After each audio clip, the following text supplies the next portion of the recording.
नमस्कार मित्रांनो, माझं नाव ललित आहे. या गोष्टीला साधारणतः 2 महिने झाले. मी माझ्या मालकांच्या घरी ड्रायव्हर म्हणून त्यांच्या गाडीवर कामाला होतो. नेहमी मालकांसोबत इकडे तिकडे काही कामानिमित्त मला जावं लागत असायचं. माझ्या मालकांची परिस्थिती खूपच अगदी श्रीमंत आहे. मालकांचं गावामध्ये हॉटेल आणि बारसुद्धा आहे. पैशांची काही कमी नाही. मालकाची मालकीण पण खूपच देखणी आहेत. पण मालकांना बाहेरचा खूप नाद होता. त्यांचं गावातल्याच एका पार्लरवाल्या बाईसोबत चालू होतं. ते नेहमी तिला भेटायला जायचे. त्या दिवशी पण तिला भेटायला जायचं होतं. मी त्यांची 4 व्हीलर घेतली होती. मी गाडी चालवत होतो. पण जाताना मालक खूपच फुल झाले होते. त्यांना काही सुचत नव्हतं. मी ज्यावेळेस त्या मैत्रिणीच्या घरी गेलो ते गाडीमध्ये झोपले. त्यांना उठण्याची सुद्धा सूद नव्हती. त्यावेळेस ते झोपले. मात्र त्यांच्या जागी मीच त्यांच्या मैत्रिणीकडे गेलो आणि तिच्यासोबत कसा आनंद घेतला आणि पहिल्यांदाच कसं तिने मला सुख दिलं, तीच कथा आज मी तुम्हाला सांगणार आहे. पण त्याच्या आधी जर तुम्ही नवीन असाल आणि अजूनपर्यंत या चॅनलला लाईक सबस्क्राईब नसेल केलं तर आता लगेच करून घ्या. चला तर मग कथेला सुरुवात करूया. नमस्कार मित्रांनो, माझं नाव ललित आहे. मी अगदी तरुण 28 मधील, दिसायला तसा बरा होतो. रंग जरी सावळा असला तरी अंगाकाठीने धंदाकड दिप्पड होतो. मी एक ड्रायव्हर. माझे मालक माझ्या घरापासून खूप लांब राहायचे. मी त्यांच्याच हॉटेलमध्ये कामाला होतो. नंतर मी त्यांच्या गाडीवर ड्रायव्हर म्हणून काम करू लागलो. त्यामुळे मालकांच्या विषयी सगळी माहिती मला होती. सकाळचे कधी संध्याकाळचे मालकासोबत कामानिमित्त बाहेर जाणं येणं माझं चालूच होतं. त्याच्यातच मला असं समजलं की मालकांकडे पैशांची काही कमी नाही. तसे त्यांना चांगले वाईट नाद तर होतेच. त्याच्यातीलच एक नाद म्हणजे बाईचा. त्यांना एखादी सुंदर बाई दिसली की त्यांचं मन लगेच पागळत असायचं. त्याच्यातच गावातली एक पार्लर चालवणारी बाई. त्यांचं आणि मालकांचं खूप दिवसापासून चालू होतं. सुरुवातीला मालक हॉटेलमध्ये रिकामा वेळ भेटला आणि काही काम नसलं की तिला भेटायला जायचे. मला हे माहीतच नव्हतं. एक दिवशी मालक स्वतःहून मला म्हटले की चल आपल्याला बाहेर जायचं आहे. तशी ती बाई हॉटेलमध्ये येत असायची. तिचं नाव अमृता होतं. कधी काळी हॉटेलमध्ये आली तर मालकाकडून ती भरपूर पैसे घ्यायची. मालक पण तिच्यासाठी पैशांची काही कमी करून देत नव्हते. तिला जेवढे हवेत पैसे तेवढे सगळे पुरवत असायचे. बदल्यात मालक तिच्याकडून स्वतःची हौस पूर्ण करून घ्यायचे आणि ह्यांच्याविषयी सगळ्या हॉटेलला माहीत होतं. मालक तिला भेटायला एकटे जात असायचे. पण एक दिवशी मालक त्यांच्या बारमध्ये बसले होते आणि घरी पण वहिनीसाहेब नव्हते. त्यामुळे मालक म्हटले की असंही घरी जाऊन मी काय करू. असं करतो अमृताकडे जातो. त्यांनी अमृता म्हणजे त्यांच्या त्या मैत्रिणीला फोन केला. त्यावेळेस ती म्हटली की तुम्ही या, मी कधी पण तयारच आहे. आज खूप दिवस झालं तुम्ही काही मला भेटले नाहीत. मात्र हे ऐकून मी आश्चर्यचकित झालो होतो. मी मालकांच्या शेजारीच होतो. मालकांनी तिथेच हॉटेलमध्ये बसून जेवण केलं. अगदी चालतासुद्धा घेत नव्हतं. ते मला म्हटले की गाडी काढ, मला जायचं आहे. मी म्हटलं की मालक, तुम्हाला या अवस्थेत गाडी चालवता येणार नाही. त्यावेळेस ते म्हटले होय का, मला पण तसंच वाटते. आज थोडीशी मला जास्तच झाली आहे. मी म्हटलं अहो एवढी कशाला, हे चुकीचं आहे. ते मला म्हटले की तू नको मला सांगू. मी म्हटलं की मालक तुमच्या चांगल्यासाठीच सांगतोय. कारण की अशी जर तुम्ही गाडी चालवली तर अगदी काहीतरी वेगळंच घडायचं. त्यावेळेस मालकांना खूप राग आला आणि ते मला म्हटले की तू माझ्या गाडीवर ड्रायव्हर आहे, माझ्या हॉटेलमध्ये काम करणारा एक नोकर, आणि तू मला सांगतोय काय चुकीचं आहे काय बरोबर.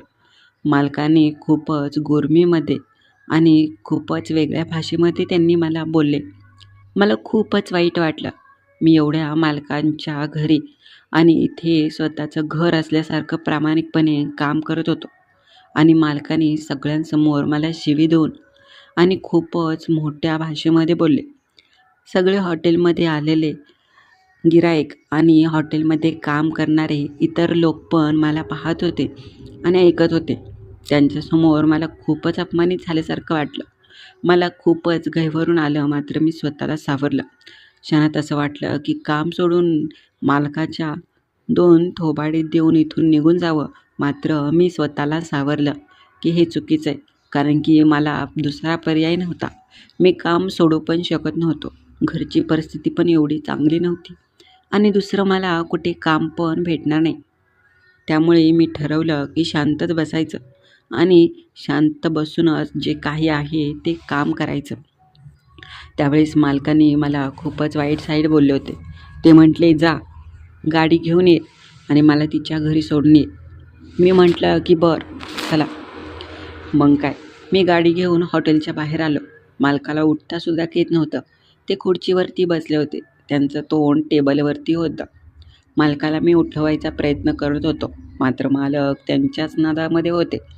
त्यावेळेस मी उचललं आणि मालकाला घेऊन गाडीमधून बसवलं. त्यांना पाठीमागच्या सीटवर बसवलं होतं. त्यांना म्हटलं की "मालक, कुठे जायचं आहे?" त्यावेळेस मालक म्हटले की "तुला माहीत नाही का कुठं जायचं आहे?" मला तर तिचं घर माहीत नव्हतं. मात्र मालकाने बडबड करत तसं सांगितलं. ते पाठीमागच्या सीटवर बसले होते. मी गाडी चालवत होतो.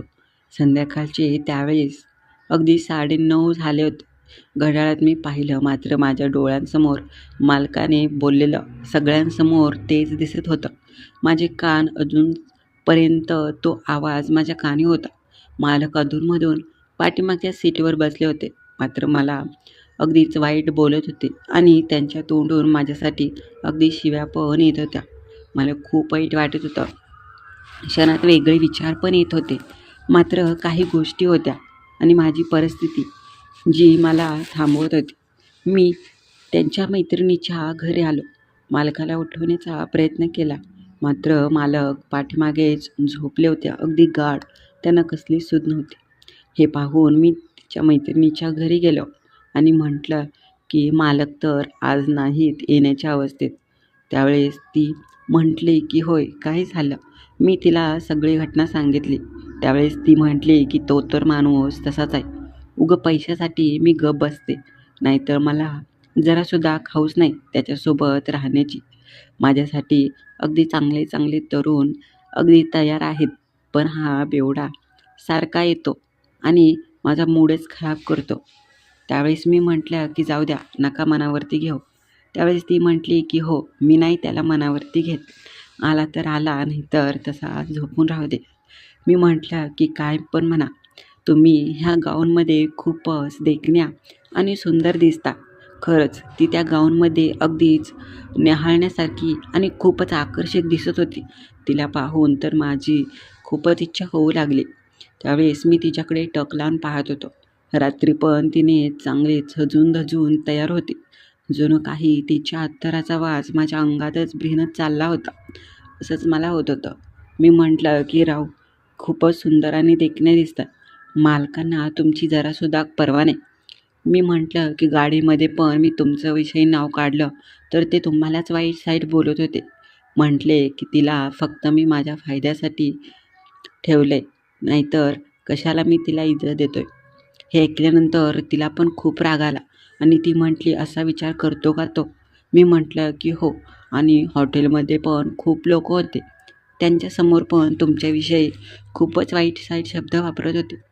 हे ऐकल्यानंतर तिला खूपच राग आला आणि ती म्हटली की "त्याची तर लायकीसुद्धा नाही माझ्या दारापर्यंत येण्याची, कारण की अगदी त्याला कोण दारातसुद्धा उभा करणार नाही.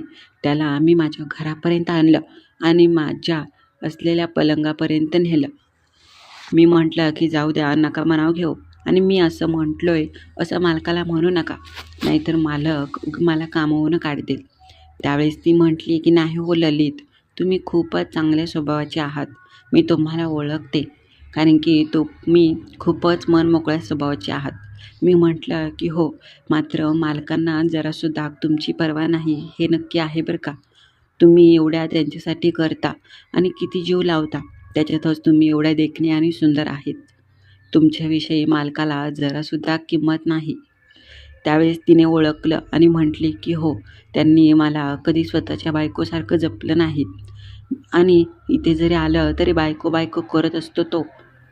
मी म्हटलं की हो, तुमची सुंदरता अशी वायपट जाऊन देऊ नका. चांगल्या व्यक्तीसाठी घालवा आणि कुठेतरी चांगले बनून राहा. त्यावेळेस ती म्हटली, मी तर त्याला माझा अगदी जोडीदार समजत होते. आयुष्यभर त्याला सगळं काही देणार असं माझं मन म्हणत होतं. मात्र नाही. आता माझे डोळे उघडले. मी तिच्यापाशी होतो आणि त्यावेळेस मी म्हटलं की एक गोष्ट बोलू का? मी म्हटलं असं तर ती म्हटली, बोला की. त्यावेळेस मी म्हटलं की खरं तुम्हाला माझ्यासारखा तरुण भेटायला पाहिजे होता. खूपच मनापासून तुमची प्रेम केलं असतं. हां, मी जरा गरीब आहे, मात्र खरं तुमच्या सौंदर्याला मी भर टाकली असते आणि खूपच वेड्यासारखं तुम्हाला सुख दिलं असतं. हे ऐकून ते आश्चर्यचकित झाले आणि तिच्या पण चेहऱ्यावर माझ्याविषयी असलेल्या भावना दिसू लागल्या. तिच्या पण मनात माझ्याविषयी एक वेगळंच प्रेम दाटून आलं. मी म्हटलं की खरंच. त्यावेळेस ती मला म्हटली की खरं तुम्ही एवढं माझ्यावर प्रेम करता? मी म्हटलं की हो, पण काय करणार, माझी एवढी परिस्थिती नाही ना, मी तुम्हाला सांभाळू शकेन. त्यावेळेस ती म्हटली, का हो, त्याच्यात काय झालं? तुम्ही पण चांगले आहात आणि परिस्थितीवर काय, माणसाने मनाने अगदी प्रेम करणारं भेटलं की काही नाही. हां, माझ्या हौसमौस थोड्याशा जास्तच महाग आहेत, पण माझ्यासाठी तुम्ही खूपच चांगले आहात. तिने मला घरामध्ये बोलवलं. मी म्हटलं, मालक गाडीमध्ये झोपलेत. त्यांना अगदीच 2-3 तास तरी काही समजणार नाही. असं म्हणताच मी घरामध्ये आलो. दरवाजा ढकलला आणि काय, समोर माझ्या ती होती, त्यांची मैत्रीण अमृता. मी थोडीच आता थांबणार होतो. जे आहे त्याचा आनंद घ्यायचा होता. आता माझा पण चांगलाच तयार झाला होता. तिने मला आतमध्ये पलंगावरती नेलं आणि म्हटली की राजा, खरंच मी तुला अगदीच ओळखायला चुकले रे.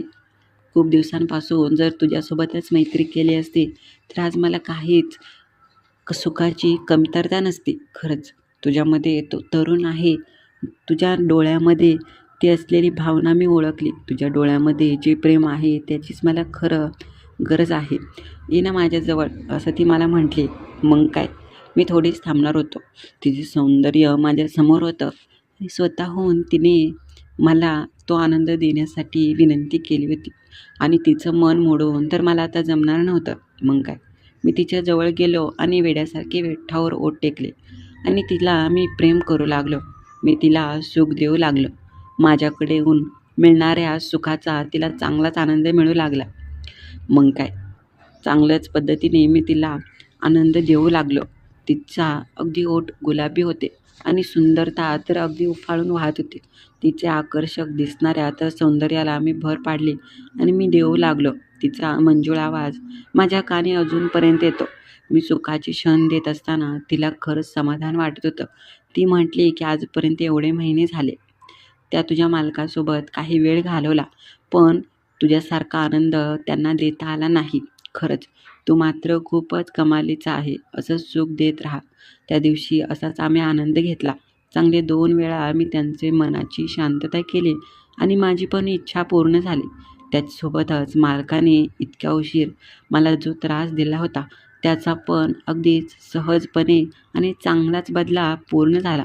तिथून मी गाडीमध्ये येऊन बसलो. नंतर मालकांना झोपेतून उठवलं. मालक म्हटले की बोल. त्यावेळेस मी म्हटलं की अहो, आता जायचं नाही का? ते म्हटले की राहू दे, आता मला घरीच सोड. असं म्हणून मी त्यांना घरी सोडलं. पुन्हा मालकाला घरी सोडले त्यांच्या आणि मी त्यांच्या मैत्रिणीकडे आलो. मैत्रीण म्हटली की बरं झालं त्याला त्याच्या घरीच नेऊन सोडला. त्याची तिथेच राहण्याची लायकी आहे. मग काय, त्या दिवशी त्यांच्या मैत्रिणीने मला तिच्या घरी थांबवून घेतलं आणि पुन्हा आमच्या प्रेमाचं नातं घट्ट होत गेलं. रात्रभर सुखाचे आम्ही क्षण घेतले आणि वेगवेगळ्या पद्धतीत आनंद घेतला. मग काय, तिथून पुढे आता मी तिचा चांगला मित्र झालो. तर कशी वाटली ही कथा ते नक्की कळवा आणि हो, नवीन असाल तर आपल्या चॅनलला लाईक, सबस्क्राईब करायला विसरू नका.